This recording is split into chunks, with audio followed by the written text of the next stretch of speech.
Like if you found the video valuable. Ananya had just moved into a quaint apartment in the city's quieter district.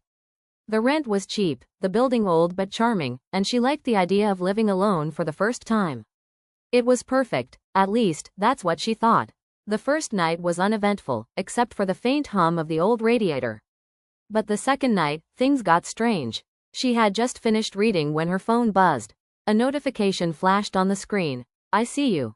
Confused, Ananya checked her messaging apps. Nothing unusual. She shrugged, thinking it was a prank. Maybe a wrong number. The next day, she mentioned it to her neighbor, an elderly man named Mr. Doss. He frowned. "You just moved in, right? Sometimes these old apartments, they have ways of noticing new tenants." "Notices?" she asked, raising an eyebrow. He nodded slowly. "This building remembers things. And sometimes, it tells you." Ananya laughed nervously. "Tells me what?" "Everything. Just be careful." She didn't understand, but she shrugged it off. Until that night, she was in the kitchen making tea when she heard it. A voice, faint, coming from the living room.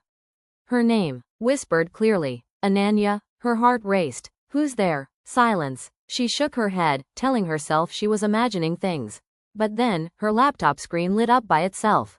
An email window opened, and the words typed themselves. "You shouldn't be alone. I'm watching." Ananya's hands shook as she closed the laptop. The apartment was silent again.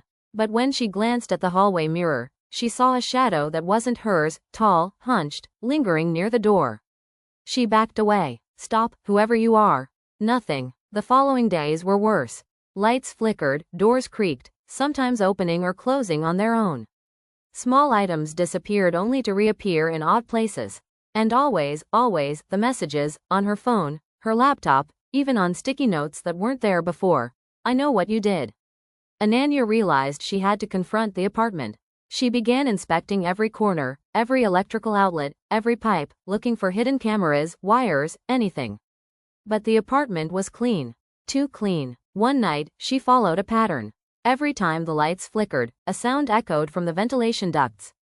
She opened the vent and found nothing. Then the apartment spoke. Her own voice, recorded somehow, whispered from every corner, "Leave now. You can't hide." Ananya screamed and ran to the door. She tried the lock, jammed. She tried the windows, they wouldn't budge. The apartment itself seemed to shift, corridors stretching, doors moving. It was alive. From the living room, the shadows coalesced. A figure, hazy and dark, emerged. "You shouldn't have moved in," it said, in a voice both hers and not hers. Frozen, Ananya realized the truth. The apartment didn't just know, it remembered. Every secret, every fear of its occupants, every lie and regret. And now, it wanted her memory too. By morning, neighbors saw her door wide open. The apartment was silent, but inside, the furniture had shifted. The lights flickered gently, and on the wall, written in shadows, "Next time, choose wisely."